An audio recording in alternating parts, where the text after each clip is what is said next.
Hello, ഇന്ന് നമുക്കൊരു അവിൽ മിൽക്ക് ഉണ്ടാക്കാം കേട്ടോ. സാധാ അവിൽ മിൽക്കല്ല, നോർമലായിട്ട് സാധാരണക്കാർക്ക് ഉണ്ടാക്കാൻ പറ്റിയ അവിൽ മിൽക്ക് കേട്ടോ.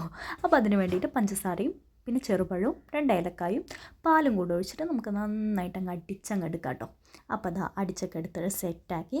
ഇനി നമ്മൾ വെള്ളമൊന്നും ഒഴിച്ചിട്ടില്ലല്ലോ, വെറും പാല് മാത്രം. അപ്പോൾ അത് കുറച്ച് ഗ്ലാസ്സിലേക്ക് ഒഴിച്ച് കൊടുക്കാം കേട്ടോ. പിന്നെ നമുക്ക് സാധാരണ അവിൽ, അതായത് അവിൽ മിൽക്കിൻ്റെ അവിലല്ലാത്ത സാധാരണ അവിലിട്ട് കൊടുക്കാം. പിന്നെ കുറച്ചൊരു ഡെക്കറേഷന് വേണ്ടിയിട്ട് കുറച്ച് മിൽക്ക് മെയ്ഡും കൂടെ കേട്ടോ. അപ്പോൾ അതാ വീണ്ടും പാലൊഴിക്കുക, എന്നിട്ട് നന്നായിട്ടങ്ങ് മിക്സ് ചെയ്യുക കേട്ടോ. മിക്സ് ചെയ്ത് കഴിഞ്ഞ് ഇനി നമുക്കിതൊരു 5 മിനിറ്റോളം ഫ്രീസറിൽ വെക്കാം കേട്ടോ. താഴെയല്ല, ഫ്രീസറിൽ. അപ്പോൾ നന്നായിട്ട് തണുത്ത് കിട്ടുമല്ലോ. അങ്ങനെ ഇതാ നമുക്ക് ഫ്രീസറിൽ കൊണ്ടുവെക്കാം. അങ്ങനെ വെച്ചിട്ടുണ്ട് ഗൈസ്. ഇനി നമുക്ക് കുറച്ചും കൂടെ സെറ്റാക്കാൻ വേണ്ടിയിട്ട് അതിൽ കുറച്ച് നട്ട്സൊക്കെ ഇട്ട് കൊടുക്കാം കേട്ടോ. അപ്പോൾ എൻ്റെ കയ്യിലുള്ളതൊക്കെ ഞാൻ ഇട്ട് കൊടുത്തിട്ടുണ്ടേ. അപ്പോൾ എന്തായാലും സൂപ്പറാട്ടോ, എനിക്കിഷ്ടമായേ. ഇനി നിങ്ങളും കൂടി ട്രൈ ചെയ്ത് നോക്ക്. ഞങ്ങൾ എന്തായാലും കഴിച്ചു കേട്ടോ, സൂപ്പറാണേ.